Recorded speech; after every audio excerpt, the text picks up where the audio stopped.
Pray for the fish. They won't know what's coming when the sin starts rolling off the likes of him. Lord, be with them, they ain't done nothing. Please won't you leave them just a little bit of room to swim. Pray for the fish.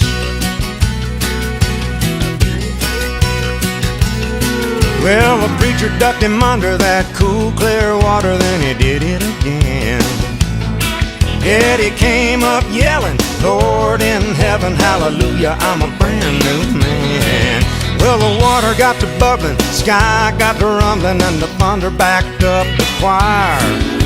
The fish started jumping, it was like they were swimming in a lake of fire. Then Eddie's mama stepped out of the crowd and started yelling out loud, pray for the fish, they want to know what